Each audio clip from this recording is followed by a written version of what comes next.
So there's two major types of Taoism that you should be familiar with. If you're into those movies like Crouching Tiger, Hidden Dragon, and you have people with magical swords and they're always looking for these elixirs of eternal life and they have all these like magical mystical powers.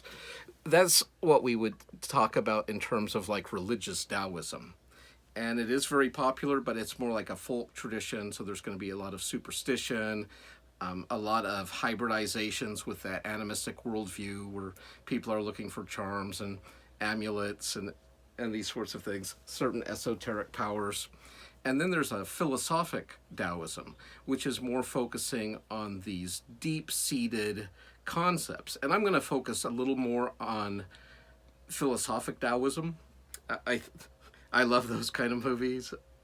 I like the mystical religious aspects of Taoism, but being a philosopher, it's probably easier for me to grasp more onto the conceptual side than the ritual or the religious side of Taoism. So philosophically speaking, I wish I had a whiteboard for you, but I'll do the best with my hands to illustrate what I'm talking about. Like all pantheistic systems or belief systems, the concept is the truth is the whole. It's one. And there is nothing outside of this truth. This is the totality of reality. But out of the one, out of this complete union of the cosmos comes the two. And the two, that's where you see that yin yang symbol, right? You've all seen that. The yin symbolizing the female or the darker aspects, and the light or white representing the male aspects. And you have these two. So out of the one comes the two. And this is where we get the world of dualism. This is the space-time world where we have this and that, far and near, black and white, good and evil, male and female, high and low, long and short, all these beautiful and ugly. We have all these different dualisms happening in this world of space-time. But then from the one comes the two, and from the two, these opposites, come the three. And so now we have this world where with black and white we get gray, with male and female we get children, with water and dry land we get like wetlands or that transition zone. And so we have all these sort of in-betweens that happen from this world of opposites. And from that all things come. And they use the euphemism of the one is the mother of 10,000 things or everything.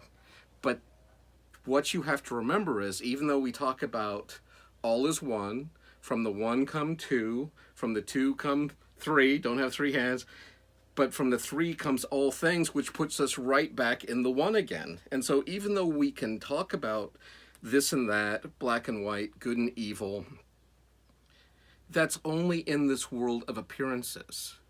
And for the Taoist, and this is where, and if there's any Buddhists watching, I'm not trying to dish on you, but this is where I really like Taoism over Buddhism, is that the Buddhists are just looking for that oneness piece, right?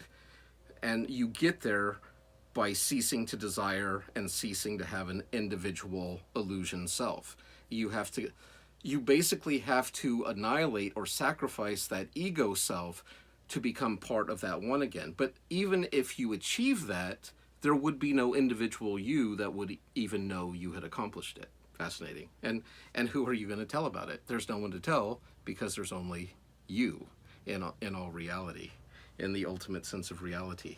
And so what I like about the Taoist is they can be in that place of non-detachment, non-desire, if they want to be at peace and rest, or they can engage into the world of illusion. They know it's illusion, they know it's transitory, they know everything we see or experience with our senses will one day pass away, but they still engage in it with passion and with vigor. And I really like this. And then if they need to pop back out into the oneness again, into that place of peace and tranquility, they can. So I almost see Taoism as almost having like a toggle switch of the mind or the spirit, where they can see the one, but they also realize there is a point, or can be a point if you want it to be, of engaging in the world of appearances.